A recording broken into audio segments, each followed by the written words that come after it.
Side mo naman. Next question from Romel Placente. Hi, Kat. Once and for all, mahal mo ba si DJ? Yung totoong nararamdaman mo hindi dahil sa meron kayong seri. Dahil si DJ naman very bukas sa pagsasabi na love ka niya. Ikaw ba, mahal mo rin ba talaga si DJ? Kinikilig ka ba pag nakikita at nakakasama mo siya? Kinikilig. Kinikilig naman po talaga ako pag kasama ko si DJ and parang mas nai-inspire ka talaga magtrabaho kasi basta parang pag andun yung presence si DJ parang yun. Pero yung una mong tanong dito, parang si DJ na lang dapat yung sumagot nun. Yun.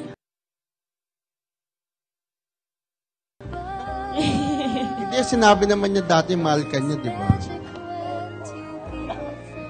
Kailan yun? Kanina. Dito Ayun. Kayo ba hindi kayo magiging part 2 ni Enchong tsaka ni Julie? Kasi ikaw, sabi ni Enchong dati maghihintay siya hanggang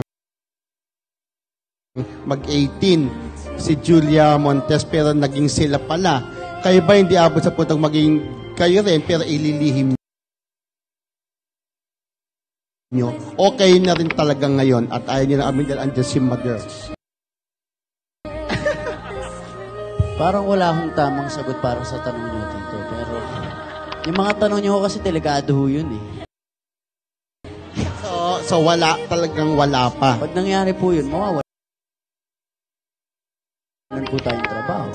Hindi, mas lalo kayong mamahalin ng fans nyo. Pag nalaman na pero kayo, yung diba? ABS wala na ho. Hindi, mas susuportahan din. Kaya lang yun nga, wag muna yun dahil pareho pa kayong mga bata. Career muna, focus muna kayo sa trabaho, Focus. diba? Okay. Ganon. Ayun na ho mismo yung sumagot, di ba? Focus, diba? O, alam mo na iyan. So anyway, good luck and congrats po. Direct na panood ko yung movie nyo. Ang ganda-ganda. Fairness. Tsaka, first day ako nanood punong-puno. Congrats po agad. Ha? Oh, hindi, may idea ko. Di ba libre lang ito? Yung immersive. Pero hindi po. Yung mga kapatid ko nagbayad tsaka pamangkin. Okay lang po. At Kasi Sir Cinema, pinapanood namin yan. Number 1 movie network. Ay, movie outfit rather. Thank you, Romel. Ito, para siguro to kilaan. Kay Direk Cathy sa kay Henry KJ.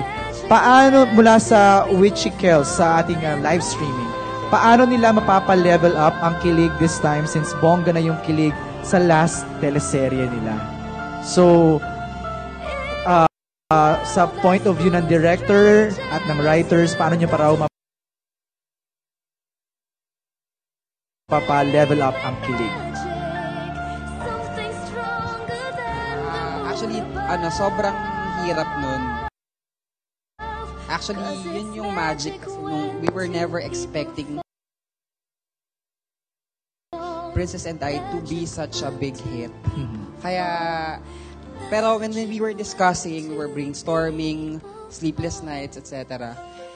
Yung Princess and I kasi isa siyang, in some way, isa siyang, ang tawag mo dito?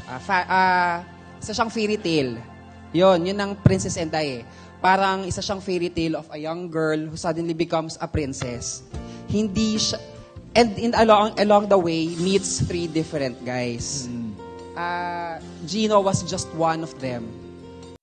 Though eventually, yun yung naging endgame ng Princess and I. Ang Got to Believe is really a romance. Yun ang main difference niya talaga sa Princess and I.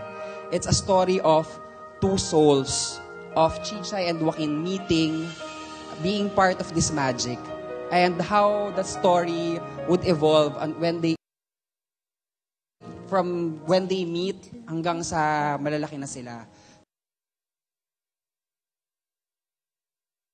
So, talagang ang main intention talaga is to develop this 2 individuals. Kaya yun yung parang feeling kong main difference and that's how we would like to level it up. Lahat, syempre, lagi ko sinasabi sa creative na ang hirap kasi halos parang ang dami na naming nagawa for Gino and Mikay. So talagang we were very conscious kung ano pang bagong experience ang Challenge talaga. oo, ibibigay namin sa kanila. Si Direk naman, ikaw Direk, kilala ka sa mga pakilig-pakilig.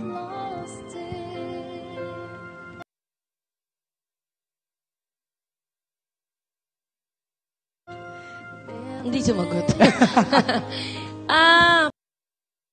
Paano ba? Hindi po sa, please don't take this negatively. It just so happened that I was doing It Takes a Man during the time that Princess and I ay nagpapalabas, ano po. So, hindi ko po talaga alam. Okay. Wala po akong idea kung ano ang kilig na ino-offer ng Daniel at Catherine. Which I think will be maybe, good for us, good for me. Kasi, ang libre ko. Clean slate, kumbaga. Oo, ang On your libre part. ko na gawin kahit ano. Lagot sila. Kahit ano. It comes out naman po, di ba? Ako naman kasi, di ba, the type of director, somehow organic. When I see on the set, I'll make do with what is there. So kung anong maibigay nung dalawa kong artista, I will just enhance it. Kung ano ang script na naibigay ng creative, nagdadagdag lang ako ng konting akin. So, ano ba sagot ko? Umikot ako, no? Hayaan mo na. All I'm saying is po, always naniniwala ako, no? Ibang tao, ibang klaseng kilig. Ibang characters, ibang kwento. So, I don't think it will ever be the same. Okay. Maybe, paminsan-minsan, pero Daniel and Catherine, Mikoy and Mikay and are very Gino. different from Chichay and Waki. Waki. So definitely, it will be a different kind of kilig. Okay. Kane? Our next Last two questions na tayo. Last two So, questions. after Okay. that, si Ate Mercy ang magko-close ng ating Okay, Q&A. so our next question will come from Glyza Harlock of Sunstar. My question is for Direk Cathy ulit. Direk, kasi diba, pinag-uusapan natin yung magic ng dalawang artista mo. Pero ano yung magic ng isang Cathy Garcia Molina? Oh, ha? May ganun ba? Oo. Ayun. Nga, andyan. Ay, nawala. Iniwanan na ako. Asan na nga ba? In love ka rin, Direk Cathy, eh, no? Ayun! Yee! Hindi, anong magic ko? Yes. Hindi ko po alam. Hindi ko naman alam na may magic ako, no? It's for them to say, not for me to say. But, wala, hindi ko talaga alam. Pero natatakot ka pa rin. Every new project, kinakabahan. Uy, yung huli kong pelikula, Diyos ko, gusto ko na humilahod doon kasi takot na takot ako dahil first time hindi rom-com yung ginawa ko. Ito kahit papano, di ba? Nandun ako sa medyo turf ko to rom-com. Natutuwa ako na salin sa telebisyon yung rom-com feel na medyo alam ko, ginagalawan ko. So, excited ako. Nakakatuwang i-rom-com si Chito ay si Benji, saka si Bet, sino yan? Si Manilyn, sorry sanay ako sa character names. Si Mina, si Ian po! Kasi pakakakilala ko sa kanya, bukod sa Joey and San, medyo seryosong tao.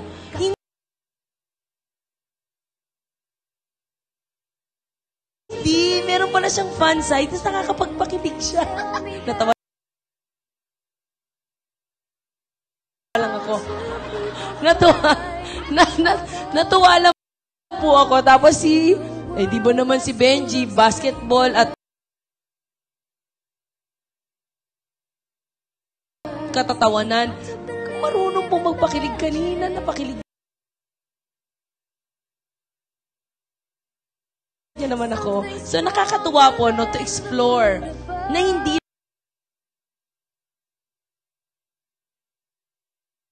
lang sa bida ng gagaling ang kilig, na hindi lang sa young ones, na hindi lang sa teenagers. It happens to any age, no? Sa atin, I'm sure kinikilig pa rin tayo. Kayo, kaya kong gawa ng rom-com. Tapos nagdi-dream ako talagang gumawa ng rom-com movie for an medyo aged, aged pangit, adult. Mala Chris Aquino, mala Ate V. Dream ko talaga yan. Gusto ko ang rom-com. Dito na yata na anong tawag doon? Nabigyan po. Oo, Nabinyagan. Nasimulan. Na-fulfill na oo. Natuwa naman po ako. Yun.